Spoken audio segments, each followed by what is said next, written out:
Hi hello ವಿದ್ಯಾರ್ಥಿಗಳೇ. So ನಿಮಗೆ continuous ಆಗಿ ಅಪ್ಡೇಟ್ಸ್ಗಳನ್ನು ಮಾಡ್ತಾಯಿದ್ದೀನಿ. ಸೊ ಹಾಗಾಗಿ ಏನಪ್ಪ ಅಂದರೆ ಅರ್ಥ ಮಾಡ್ಕೋರಿ, ಲಿಂಕ್ನ ಕೇದವರು ಬಿಡೋದು ಮತ್ತು ಡಿಲೀಟ್ ಮಾಡೋದು ಮತ್ತು ವಾಪಸ್ ಬಿಡೋದು ಮಾಡಿದ್ದಾರೆ. ಸೊ ಹಂಗಾಗಿ ಇವತ್ತು ಈ ನೈಟ್ ನನಗೆ ಈ ಸದ್ಯಕ್ಕೆ ನಾನು ಲೈವ್ ಡೆಮೋಸ್ ಅಪ್ಲೋಡ್ ಮಾಡಲ್ಲ, ಲೈವ್ ಡೆಮೋ ವಿಡಿಯೋ ಹಾಕಲ್ಲ. ಸೊ ನಾಳೆ ಬೆಳಗ್ಗೆ ನಿಮಗೆ ನಾಳೆ ಬೆಳಗ್ಗೆ ನಿಮಗೆ second round option entry live demo ಬಿಡ್ತೀನಿ. ಸೊ ಬೆಳಗ್ಗೆ ನಾನು ಬಿಟ್ಟಿರ್ತಕ್ಕಂಥ ಮೊದಲನೇ ವೀಡಿಯೋ ಏನಿರ್ತದೆ ಅಂತಂದರೆ ಆಪ್ಷನ್ ಎಂಟ್ರಿ ಲೈವ್ ಡೆಮೋ ವಿಡಿಯೋನೇ ಆಗಿರ್ತದೆ. ಸೊ ಸರಿ, ಈಗ ಅಲ್ಲಿವರೆಗೂ ಸ್ವಲ್ಪ ಇನ್ಫಾರ್ಮೇಷನ್ ತಿಳ್ಕೊರಿ, ಯಾಕಂದರೆ ಇದು ಬಹಳ ಇಂಪಾರ್ಟೆಂಟು. ಹುಡುಗರು ನೋಡಿದ್ರಲ್ಲ ಗೊತ್ತಿಲ್ಲ. ಸೊ ಈಗ ಆಳೆ ಲಿಂಕ್ ಕೂಡ ಇಲ್ಲಿ ತೋರಿಸ್ತಿದ್ದೀನಿ ನೋಡಿ. ಲಿಂಕ್ ಆಳೆ ವಾಪಸ್ ಬಿಟ್ಟಿದ್ರೆ ನಿಮಗೆ ವೆಬ್ಸೈಟಲ್ಲಿ ಬಂದರೆ ಸಿಗುತ್ತೆ, ಇಲ್ಲ ಅಂತಂದರೆ ಈಗ ವಾಟ್ಸಪ್ ಚಾನಲ್ ಕೂಡ ಶೇರ್ ಮಾಡಿದ್ದೀನಿ, ಬೇಕಾದ್ರೆ ನೋಡ್ಕೋರಿ. ಈಗ ಅದನ್ನು ಬಿಟ್ಟಾಕಿ ಈಗ ಒಂದು ದೊಡ್ಡದಾಗಿ ಏನಂತಂದರೆ 6 ಪೇಜಸ್ ಇರ್ತಕ್ಕಂಥದ್ದು ಎಲ್ಲ ಕೂಡ ಡೀಟೇಲ್ ಆಗಿ ಕೇದವ್ರು ಏನು ಮಾಡಿದ್ದಾರೆ ಅಂತಂದರೆ ತಮ್ಮ ಒಂದು ಮಾಹಿತಿ ಪುಸ್ತಕದಲ್ಲಿ ಬಿಟ್ಟಿದ್ದಾರೆ. ಸೊ ಇದರಲ್ಲಿ ಮೇನ್ ಆಗಿ ನಿಮಗೆ ಗಮನಿಸಬೇಕಾಗಿದ್ದು ಪಾಯಿಂಟ್ಸ್ಗಳನ್ನು ಹೇಳ್ತೀನಿ ನಿಮಗೆ. ಸ್ವಲ್ಪ ಇಲ್ಲಿ ಕೆಳಗಡೆ ಬಂತಂದರೆ ನಿಮಗೆಲ್ಲನೂ ಕೂಡ ಸೇಮ್ ಆಗಿದೆ. ಇವು ಪಾಯಿಂಟ್ಸ್ಗಳನ್ನ ಅರ್ಥ ಮಾಡಿಸ್ಕೋರಿ. ಏನೇನೆಲ್ಲ ಸೀಟ್ಗಳು ಸೇರಿ ಸೀಟ್ ಮ್ಯಾಟ್ರಿಕ್ಸ್ ಏನು ಬಿಟ್ಟಿದ್ದಾರೆ, ಯಾವೆಲ್ಲ ಸೀಟ್ ಇದಾವೆ ಅಂತ ಹೇಳಿದಾರೆ. ಮೊದಲೇದು ಬಂದುಬಿಟ್ಟು ನೋಡಿರಿ, ಮೊದಲನೇ ಸುತ್ತಿನಲ್ಲಿ ಹಂಚಿಕೆಯಾಗದ ಸೀಟುಗಳು ಅದು ಬಂದಿರ್ತದೆ. ಅಂದರೆ ಸೀಟ್ ಮ್ಯಾಟ್ರಿಕ್ಸಲ್ಲಿ ಈಗ ಏನೇನೆಲ್ಲ ತೋರಿಸ್ತಿದೆ ಅಂತ ಹೇಳ್ತೀನಿ ನೋಡಿ. ಫಸ್ಟ್ ರೌಂಡಿಗೆ ಸೀಟ್ ಹಂಚಿಕೆ ಆಗಿರೋದಿಲ್ಲ ನೋಡಿರಿ, ಅಂಥ ಸೀಟ್ಗಳು. ನೆಕ್ಸ್ಟ್ ಅದಾದ ತಕ್ಷಣ ಮೊದಲನೇ ಸುತ್ತಿನ ನಂತರ ಹೊಸದಾಗಿ ಸೇರ್ಪಡೆಯಾಗಿದ್ದಲ್ಲಿ ಅಂತಹ ಸೀಟ್ಗಳು. ಅಂದರೆ ಫಸ್ಟ್ ರೌಂಡಿಗೆ ಏನಾಗಿರ್ತದೆ ಅಂತಂದರೆ ಕೆಲವೊಂದಿಷ್ಟು ಸೀಟ್ಗಳು ಬಂದಿರಲ್ಲ, ಸೀಟ್ ಮ್ಯಾಟ್ರಿಕ್ಸ್ ಬಂದಿರಲ್ಲ. ಸೊ ಈಗ ಹೊಸದಾಗಿ ಕೆಲವೊಂದಿಷ್ಟು ಏನಪ್ಪ ಅಂದರೆ ಸೇರ್ಪಡೆ ಆಗಿರ್ತವೆ ಅಂಥ ಸೀಟ್ಗಳು. ನೆಕ್ಸ್ಟ್ ಅದಾದ ನಂತರ ಮೊದಲನೇ ಸುತ್ತಿನಲ್ಲಿ ಹಂಚಿಕೆಯಾಗಿ ಅಭ್ಯರ್ಥಿಗಳು ಚಾಯ್ಸ್ 3 ಮತ್ತು 4 ಹಾಕುವುದರಿಂದ ದೊರೆಯುವ ಸೀಟ್ಗಳು. ಅಂದರೆ ಚಾಯ್ಸ್ 3 ಮತ್ತು ಚಾಯ್ಸ್ 4 ಕೊಟ್ಟರೆ ಮತ್ತು ಕೇದವ್ರಿಗೆ ರಿಟರ್ನ್ ಆಗಿರ್ತವೆ ಅಂದರೆ ಸೀಟ್ಗಳು. ಸೊ ಹಂಗಾಗಿ ಅವನು ಕೂಡ ಸೀಟ್ ಮ್ಯಾಟ್ರಿಕ್ಸ್ ಬಿಟ್ಟಿದ್ದಾರೆ. ಅದಾದ ತಕ್ಷಣ ನೆಕ್ಸ್ಟು ಮೊದಲನೇ ಸುತ್ತಿನ ನಂತರ ರದ್ದುಪಡಿಸಿಕೊಂಡ ಅಭ್ಯರ್ಥಿಗಳ ಸೀಟ್ಗಳು ನೋಡಿ. ಎಷ್ಟು ಹುಡುಗರು ಫಸ್ಟ್ ರೌಂಡ್ ಸೀಟ್ ಸಿಕ್ಕಿರ್ತದ, ಅಡ್ಮಿಷನ್ ಕೂಡ ಮಾಡಿಸ್ಕೊಂಡಿರ್ತಾರೆ, ಬಟ್ ವಾಪಸ್ ಹೋಗಿ ಸೀಟ್ ಕ್ಯಾನ್ಸಲ್ ಮಾಡ್ಕೊಂಡಿರ್ತಾರೆ. ಆ ಸೀಟ್ಗಳು ಕೂಡ ಕೇದವ್ರ ಹತ್ರನೇ ಇರ್ತವೆ. ನೆಕ್ಸ್ಟ್ ಅದಾದ ನಂತರ ಮೊದಲನೇ ಸುತ್ತಿನಲ್ಲಿ ಹಂಚಿಕೆಯಾದ ಸೀಟಿಗೆ ಯಾವುದೇ ಚಾಯ್ಸ್ ನೀಡದಿರುವ ಅಭ್ಯರ್ಥಿಗಳು, ಇನ್ ಕೇಸ್ ಎಲ್ಲನೂ ಕೂಡ ಸೀಟ್ ಸಿಕ್ಕಿರುತ್ತೆ, ಬಟ್ ಯಾವುದೇ ರೀತಿ ಚಾಯ್ಸ್ ಎಂಟ್ರಿನೇ ಮಾಡಿಲ್ಲ ಅಂತಂದರೆ ಆ ಸೀಟ್ಗಳನ್ನು ಕೂಡ ಯಾವ ಥರನೇ ಇಟ್ಕೊಂಡಿರ್ತಾರೆ. ನೆಕ್ಸ್ಟ್ ಅದಾದ ನಂತರ ಮೊದಲನೇ ಸುತ್ತಿನಲ್ಲಿ ಚಾಯ್ಸನ್ನು ನೀಡಿರ್ತಾರೆ, ಅಂದರೆ ಚಾಯ್ಸನ್ನು ಮಾಡಿರ್ತಾರೆ, ಶುಲ್ಕ ಪಾವತಿ ಮಾಡಿರಲ್ಲ, ಅಂದರೆ ಪೇಮೆಂಟ್ ಮಾಡಿರಲ್ಲ. ಸೊ ಹಂಗಾಗಿ ಅಂಥ ಒಂದು ಸೀಟ್ಗಳು ಕೂಡ ಆಟೋಮೆಟಿಕ್ಲಿ ಅವರು ಚಾಯ್ಸ್ 1 ಮಾಡಿದರೂ ಸಹಿತ ಅವ್ರು ಅಡ್ಮಿಷನ್ ಅಂದರೆ ಪೇಮೆಂಟ್ ಮಾಡಿಲ್ಲಪ್ಪ ಅಂತಂದರೆ ಆ ಸೀಟ್ಗಳು ಕೂಡ ಹತ್ರನೇ ಹೋಗ್ತವೆ. ಅದು ಕೂಡ ಈಗ ಸೀಟ್ ಮ್ಯಾಟ್ರಿಕ್ಸಲ್ಲಿ ಬಂದಿದ್ದಾವೆ. ನೆಕ್ಸ್ಟು ಮೊದಲನೇ ಸುತ್ತಿನಲ್ಲಿ ಚಾಯ್ಸ್ 2 ನೀಡಿ ನೋಡಿ, ಮೊದಲನೇ ಸುತ್ತಿನಲ್ಲಿ ಚಾಯ್ಸ್ 2 ನೀಡಿ ಶುಲ್ಕ ಪಾವತಿ ಮಾಡದಿರುವ ಸೀಟ್ಗಳು. ಅಂದರೆ ಕೆಲವೊಂದಿಷ್ಟು ಹುಡುಗರಿಗೆ ಈಗ ಮೆಡಿಕಲ್ಲು ಮತ್ತು ಡೆಂಟಲ್ ಮತ್ತು ಇದು ಹೋಮಿಯೋಪತಿ ಸ್ಟೂಡೆಂಟ್ ಫಸ್ಟ್ ರೌಂಡಲ್ಲಿ ಪಾರ್ಟಿಸಿಪೇಟ್ ಮಾಡಿದ್ರಿ, ಆ ಒಂದು ಸ್ಟೂಡೆಂಟ್ಗೆ ಚಾಯ್ಸ್ 2 ಕೊಟ್ಟರು ಕೂಡ ಪೇಮೆಂಟ್ ಮಾಡಲೇಬೇಕು. ಆ ರೀತಿ ಮಾಡಿಲ್ಲ ಅಂತಂದರೆ ಅಂಥ ಸೀಟ್ಗಳು ಕೂಡ ಏನಾಗ್ತದೆ ಅಂತಂದರೆ ಈಗ ಸದ್ಯಕ್ಕೆ ಸೀಟ್ ಮ್ಯಾಟ್ರಿಕ್ಸಲ್ಲಿ ಬಂದಿದ್ದಾವೆ. ಅಂದರೆ ಒಟ್ಟಾರೆ ಸೀಟ್ ಮ್ಯಾಟ್ರಿಕ್ಸ್ಗಳು ಏನಂತಂದರೆ ಇಷ್ಟು ಸೀಟ್ಗಳ ಜೊತೆಗೆ ಸದ್ಯಕ್ಕೆ ಅಷ್ಟು ಸೀಟ್ಗಳು ಅಂದರೆ 60,000ಕ್ಕಿಂತ ಹೆಚ್ಚು ಸೀಟ್ಗಳು ಏನು ಈಗ ಸದ್ಯಕ್ಕೆ ನಮ್ಮ ಕೇದಲ್ಲಿ ಕಾಣಿಸ್ತಿದೆ ಸೀಟ್ ಮ್ಯಾಟ್ರಿಕ್ಸಲ್ಲಿ, ಇಷ್ಟುಗಳು ಸೀಟ್ಗಳಂತ ಹೇಳ್ತಿದ್ದಾರೆ. ಆ್ಯಂಡ್ ಇಷ್ಟನ್ನ ಸೀಟ್ ಅಂತ ಅನ್ಕೊಬಿಡ್ರಿ, ಚಾಯ್ಸ್ 2 ಕೊಟ್ಟಿದ್ದಲ್ಲಿ ನಿಮಗೆ ಮೆನ್ಷನ್ ಮಾಡಲ್ಲ. ಚಾಯ್ಸ್ 2ನೇ ಭಾಳಷ್ಟಿದೆ, 1 ಲಕ್ಷ ಸೀಟ್ಗಳು ಚಾಯ್ಸ್ 2ನೇ ಇದ್ದಾವೆ. ಸೊ ಹಂಗಾಗಿ 1.5 ಲಕ್ಷಕ್ಕಿಂತಲೂ ಜಾಸ್ತಿನೇ ಸೀಟ್ಗಳು second ರೌಂಡ್ಗೆ participate ಮಾಡ್ತಿದ್ದಾವೆ.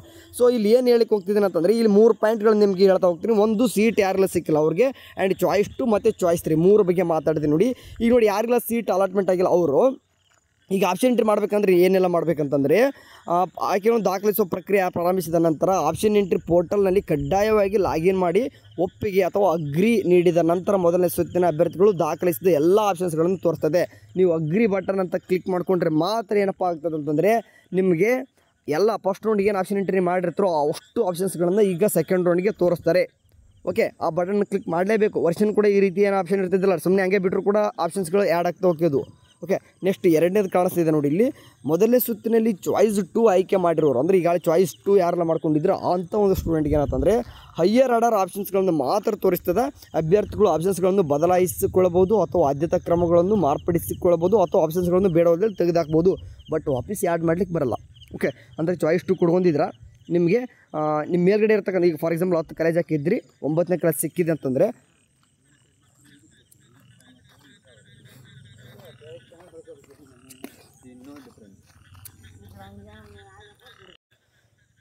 So 1 to 8 colleges ಏನಿದ್ದು ನೋಡಿ, ಅಂದರೆ 1 to 8 ಕಾಲೇಜಸ್ ಏನಿದ್ದು ಅಂಥ ಸೀಟ್ಗಳನ್ನು ಮಾತ್ರ ಏನು ಮಾಡ್ತಾರೆ ಅಂತಂದ್ರೆ ಈಗ ಸದ್ಯಕ್ಕೆ 1 to 8 ಅಷ್ಟೇ ತೋರಿಸ್ತಾರೆ. 9ನೇದು ಈಗ ಸೀಟ್ ಸಿಕ್ಕಿದೆ ಅಲ್ವಾ, ಅದನ್ನ ನಿಮಗೆ ಸ್ವಲ್ಪ ಕಲರ್ ಚೇಂಜ್ ಆಗಿ ತೋರಿಸ್ತಾ ಇರ್ತಾರೆ. ಓಕೆ, ಅದು 1 to 8 ಒಳಗಡೆ ನೀವು ಏನು ಮಾಡ್ಬೋದು, ಇದ್ರತಕ್ಕಂಥ ಯಾವುದೋ ಒಂದು ಆಪ್ಷನ್ ಬೇಡ ಅಂದರೆ ಡಿಲೀಟ್ ಮಾಡ್ಕೊರಿ ಅಥವಾ ನಂಬರ್ ಚೇಂಜ್ ಮಾಡ್ಕೊಳಂಗಿದ್ರೆ ಮಾಡ್ಕೋಬೋದು. ಆ್ಯಂಡ್ ಅದಾದ ನಂತರ ಮೊದಲನೇ ಸುತ್ತಿನಲ್ಲಿ ಚಾಯ್ಸ್ 3 ಆಯ್ಕೆ ಮಾಡಿರುವ ಅಂತಂದರೆ ಈಗ ಚಾಯ್ಸ್ 3 ಮಾಡ್ಕೊಂಡಿತ್ತು ಅಂತಂದರೆ ನೀವು ಪ್ರಕ್ರಿಯೆ ಪ್ರಾರಂಭಿಸಿದ ನಂತರ ಆಪ್ಷನ್ ಎಂಟ್ರಿ ಪೋರ್ಟಲ್ ಕಡ್ಡಾಯವಾಗಿ ಲಾಗಿನ್ ಮಾಡಿ ಒಪ್ಪಿಗೆ ನೀಡಿದ ನಂತರವೇ ನಿಮಗೂ ಕೂಡ ಚಾಯ್ಸ್ 3 ಕೊಟ್ಟವರು ಕೂಡ ಏನು ಮಾಡ್ಬೇಕು, ನೀವು ನೀವು ಕೂಡ ಏನು ಮಾಡಬೇಕು, ಕಡ್ಡಾಯವಾಗಿ ಲಾಗಿನ್ ಆಗಲೇಬೇಕು. ನಂತರ ಅಭ್ಯರ್ಥಿಗಳಿಗೆ ಮೊದಲನೇ ಸೂಚನೆಯಲ್ಲಿ ಅಭ್ಯರ್ಥಿಗಳನ್ನು ದಾಖಲಿಸಿದ ಎಲ್ಲ ಆಪ್ಷನ್ಸ್ಗಳನ್ನು ತೋರಿಸ್ತದೆ. ಮೊದಲನೇ ಸೂಚನೆಯಲ್ಲಿ ಹಂಚಿಕೆಯಾಗಿ ಅಭ್ಯರ್ಥಿಯು ರದ್ದುಪಡಿಸಿಕೊಂಡ ಆಪ್ಷನನ್ನು ಹೊರತುಪಡಿಸಿ ಉಳಿದ ಎಲ್ಲ ಆಯ್ಕೆಗಳು ತೋರಿಸ್ತಾರೆ. ಅಂದರೆ ಈಗ 1 to 100 ಆಪ್ಷನ್ಸ್ಗಳನ್ನು ಹಾಕಿದ್ರಿ. ಈಗ ಯಾವುದೋ ಒಂದು 40ನೇ ಕಾಲೇಜ್ ಸಿಕ್ಕಿತ್ತು, ನಿಮಗೆ ವಾಪೀಸ್ ಅಷ್ಟು ಆಪ್ಷನ್ಸ್ಗಳನ್ನು ಬೇಕು ಅಂತಂದ್ರೆ ಏನು ಮಾಡ್ಬೇಕಂತಂದರೆ, ವಾಪೀಸ್ ಲಾಗಿನ್ ಆಗಬೇಕಂದ್ರೆ ನೀವು ಕೂಡ ಕಡ್ಡಾಯ ಲಾಗಿನ್ ಆಗಬೇಕು. ಅವಾಗ 40ನೇ ಕಾಲೇಜ್ ಒಂದು ಬಿಟ್ಟು ರಿಮೈನಿಂಗ್ ಎಲ್ಲ ಆಪ್ಷನ್ಸ್ಗಳನ್ನು ತೋರಿಸ್ತದೆ. ಸೊ ಆ 40ನೇದು ಬಿಟ್ಟು ರಿಮೈನಿಂಗ್ ಎಲ್ಲವೂ ಇರ್ತವೆ. ಅದರಲ್ಲಿ ನೀವು ನಂಬರಿಂಗ್ ಚೇಂಜ್ ಮಾಡ್ಕೊಬೋದು, ಡಿಲೀಟ್ ಮಾಡ್ಕೊಬೋದು, ಯಾಡ್ ಮಾಡ್ಲಿಕ್ಕೆ ಬರಲ್ಲ. ಸೊ ಈಗ ಎಲ್ಲರೂ ಕೂಡ ಹೇಳಿದ್ದು ನಾನು ಯಾಡ್ ಮಾಡ್ಲಿಕ್ಕೆ ಬರಲ್ಲ ಅಂತ ಹೇಳಿದ್ದು, ಎಕ್ಸೆಪ್ಟ್ BMS ಸ್ಟೂಡೆಂಟ್ ಆ ಒಂದು ಕಾಲೇಜಸ್ ಬಿಟ್ಟರೆ, ಅಂದರೆ ಆ ಒಂದು ಕಾಲೇಜಸ್ ಬಿಟ್ಟರೆ ರಿಮೈನಿಂಗ್ ಯಾವುದು ಕೂಡ ಯಾಡ್ ಮಾಡ್ಲಿಕ್ಕೆ ಬರಲ್ಲ.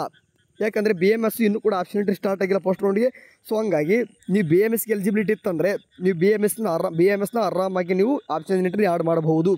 ನೀವು ಸೀಟ್ ಸಿಕ್ಕಿಲ್ಲದೆ ಇರ್ಬೋದು, ಅಥವಾ ಚಾಯ್ಸ್ 2 ಕೊಟ್ಟಿರ್ಬೋದು, ಅಥವಾ ಚಾಯ್ಸ್ 3 ಕೊಟ್ಟಿರ್ಬೋದು. ಬಟ್ ಚಾಯ್ಸ್ 1 ಕೊಟ್ಟವ್ರಂದ್ರೆ ಮುಗಿತು, ಅಡ್ಮಿಷನ್ ಆಗಿರ್ತಾರೆ, ಅವ್ರು ಪಾರ್ಟಿಸಿಪೇಟ್ ಮಾಡೋಕ್ಕಂದ್ರೆ ಬರಲ್ಲ.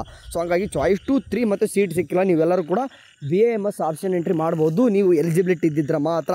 ಓಕೆ ಸರಿ, ಇದಿಷ್ಟು ಹೇಳಬೇಕಿತ್ತು. ಆ್ಯಂಡ್ ಲೈವ್ ಡೆಮೋ ಹೇಳ್ತೀನಿ ನೋಡಿರಿ ಪ್ಲೀಸ್. ಈಗ ಕೇದವ್ರು ಬಿಡೋದು ತೆಗೆಯೋದು ಮಾಡ್ತಿದ್ದಾರೆ. ಸೊ ಹಂಗಾಗಿ ನಾಳೆ ನಿಮಗೆ ಬೆಳಗ್ಗೆ ಎದ್ದ ತಕ್ಷಣ ಖಂಡಿತವಾಗ್ಲೂ ಕೂಡ ಏನು ಮಾಡ್ತೇನೆ ಅಂತಂದರೆ, ನಿಮಗೆ ಎದ್ದ ತಕ್ಷಣ ನಿಮ್ಗೆ ಲೈವ್ ಡೆಮೋ ವಿಡಿಯೋ ಇರ್ತದೆ, ಖಂಡಿತವಾಗ್ಲೂ ಕಂಪ್ಲೀಟಾಗಿ ವಾಚ್ ಮಾಡಿರಿ. ಓಕೆ, ಬೆಳಗ್ಗೆ ವೀಡಿಯೋಸು ಯಾಕೆ ಹೇಳ್ತಿದ್ದೀನಿ ಅಂತಂದರೆ, ಇವಾಗ ಹುಡುಗರು ಒಂದೊಂದು ಮಾಡ್ಕೊಂಡಿದ್ದೀರಾ, ಓಕೆ ಮಾಡಿದರೆ ಹೋಗಿ ಪರವಾಗಿಲ್ಲ. ಬಟ್ ಇವಾಗ ಮಾಡ್ಲಿಕ್ಕೆ ಹೋದಾಗ ಕೆಲವೊಂದಿಷ್ಟು ಸರ್ವರ್ ಪ್ರಾಬ್ಲಮ್ ಆಗ್ಬೋದು ಅಂತ ಒಂದು ಉದ್ದೇಶ ಇಟ್ಕೊಂಡು ಹಂಗಾಗಿ ನಾನು ಹೇಳಕ್ಕೆ ಹೋಗ್ತಿಲ್ಲ. ಟೈಮು 25ವರೆಗೂ ಕೂಡ ಇದೆ. ಓಕೆ, ಮಾಡ್ಬೋದಲ್ವಾ, ಹಂಗಾಗಿ ಹೇಳ್ತಿರೋದು. ಸರಿ ಕಣ್ರು, ಇದಿಷ್ಟು ಹೇಳಬೇಕಿತ್ತು, ಹೇಳಿದ್ದೀನಿ ಆಯಿತಾ.